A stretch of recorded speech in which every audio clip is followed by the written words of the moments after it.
Hey there, everyone. Welcome to the fifth dimension. I'm Cerise Fairfax. Today, we're going to talk about near-death experiences.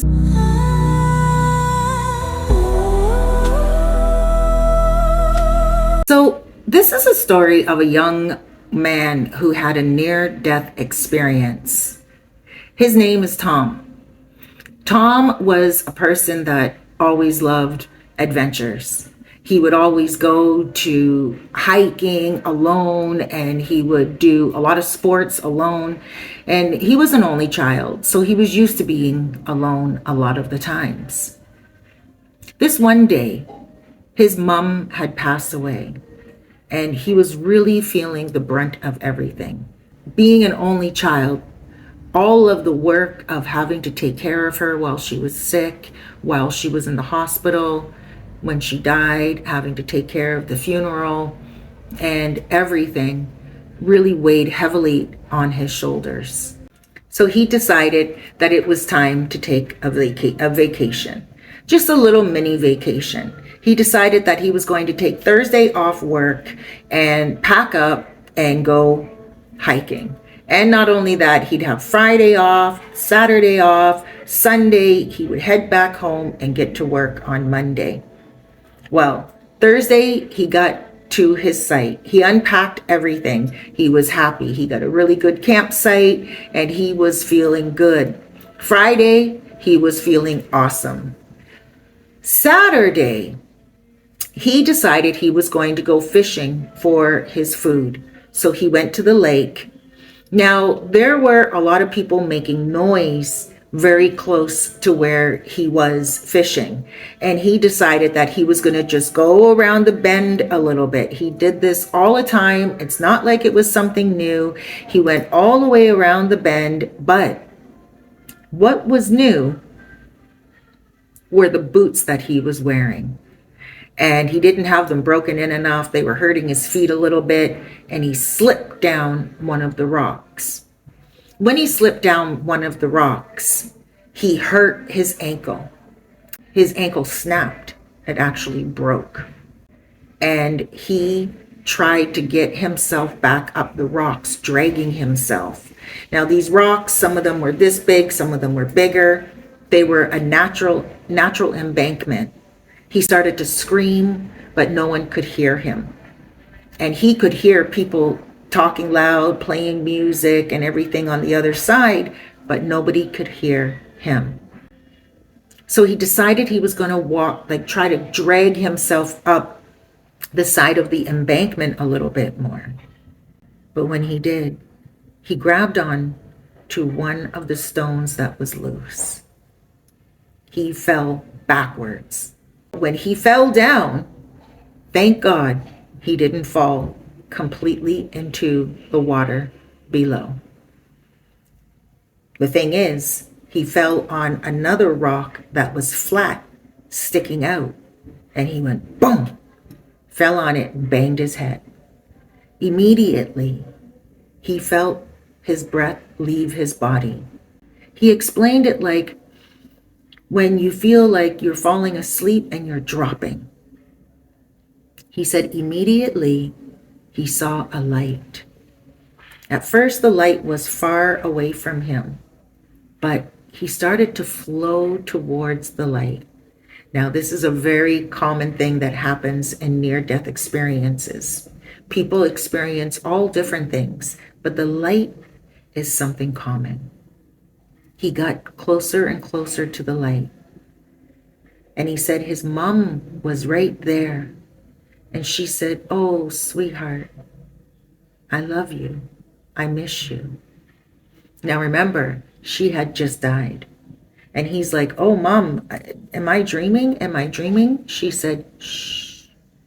She took his hand and she walked with him.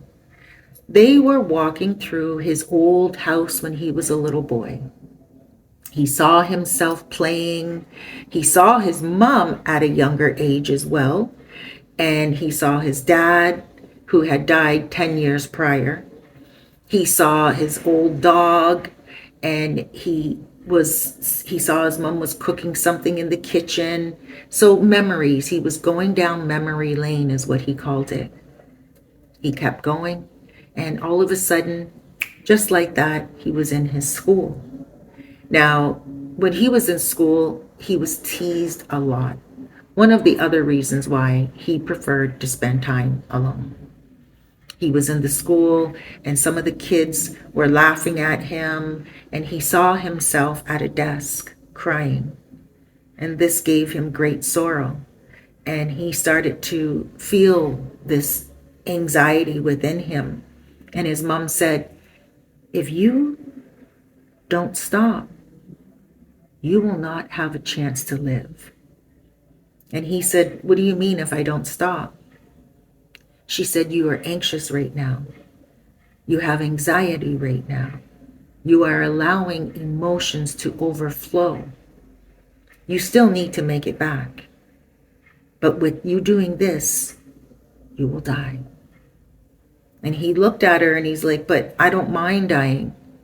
I want to be with you. I want to be with Dad. I don't want to be left alone on earth with people. They're mean. They've always been mean. I don't even have friends. And she said, you will. And you need to have a son, because your son is going to make changes in this world. Your son will make changes on earth. And he's like, well, why can't someone else have the son? She said, this is supposed to be from my seed. This is my gift to you and to the world. And he said, okay. So they kept walking, and she took him through high school. Then she took him through university. Then she took him on different exciting things that he did with his life, different trips around the world and visiting different places. And she said, this is what you need to change in life. You need to help people not be mean. You need to help people to remember humanity, to love each other, to honor each other. Raise your son in a way that he is going to be strong, committed, confident, but also kind and considerate. Now, this guy, at the age that he wasn't anybody who was teasing him now. His job, he was well respected at his job. He was well respected in the area he lived in. Yes, he went through a lot of teasing in grade school, but once he got to university and out of high school, he started to excel, and they started to respect him very much. They could see that he was going to be successful in his industry, in his career. And people, when he started to work, started to appreciate him and respect him immensely. So now he is not that kid that got teased. And not only that, he does a lot of sports. He does weightlifting. So he's a pretty buff guy. You would never guess that he was the guy sitting in class crying, being teased. You would guess that maybe he was a popular jock in high school, but he wasn't. And he became the man that he became because he didn't allow society to tear him down. And she said, I need you to teach my grandson these lessons. I need you to go back and teach my grandson how to love and be compassionate. Well, he woke up and he was on the rock. And he was gone. He must have been gone for hours because the light was coming in from the sun. Dawn was breaking. When he fell on the rock, it was just before lunch. Now dawn is breaking. So that means he was there from lunch to dinner, all night to the next morning. He started to scream loud. He started to scream for someone to help him Help, help, help. Because it was morning time. People weren't partying on the embankment. The campers could hear him. They went looking for him. Finally, they found him. It was a sight. There was blood coming out the back of his head. It was pooled all around him. They were like, wow, he was completely swollen, and his face, he looked like he was on the verge of death. Well, they got some of the rangers to go in. They airlifted him out, and he passed out again. When he passed out again, he was with his mom. And she said to him, hold on. Hold on. I'm with you. They airlifted him on top of the hospital. They took him down into emergency. The whole time he was outside of his body, looking at what they were doing to his body to fix his head. And one of the doctors was like, this guy's lucky. He kept saying, this guy's lucky. The surgeon, this guy's lucky. And he was with his mom. And his mom said, okay, it's time. And right away, he was back in his body and he went, surgery was done and he was in his bed. And when he went, the nurses said, are you okay? They thought he would be in a coma, but he wasn't. They said, are you all right? And he's like, yeah, I feel all right. They said, wow, you're a very lucky man.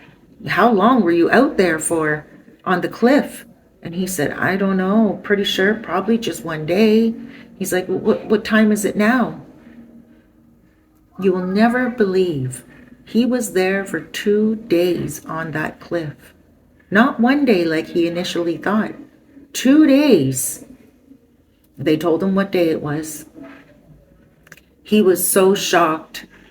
And he was trying to explain to them that, he almost died. And they said, you pretty much were dead. You died on the operating table twice. Your heart stopped. And he's like trying to explain to them, and they said, listen, you may be a little bit delirious right now. Don't worry about it. You're going to be fine. We're going to take very good care of you. This is your nurse, Carol, and this is your nurse, Stephanie. And he said hi to Stephanie and Carol. Stephanie and Carol took such good care of him. But Stephanie fell in love with him. After he was released from the hospital, they kept in touch. They ended up dating each other. They got married, and they had a little boy. They named that little boy after the park that he actually died in. He had his near-death experience in. Tom is 60 years old. His son is 25. His son is doing amazing. He owns a very prominent business that helps people and that helps young men. It helps people who are unhealthy. It helps people who are going through mental concerns. And it also helps people who are physically disabled. He's so proud of his son, and his son is so proud of his father. If you experienced a near-death experience, please let me know in the comments below. Just put near-death experience, NDE. And if you want, please share it in the comments below. Or you can contact me through email. My email address is in the comments and also in the description, and I would love to hear your experience. Guys, please be safe out there. Remember to be good to yourself, and remember to be good to others. Huge hugs, big blessings, loads of love. Make today count, because tomorrow is not promised.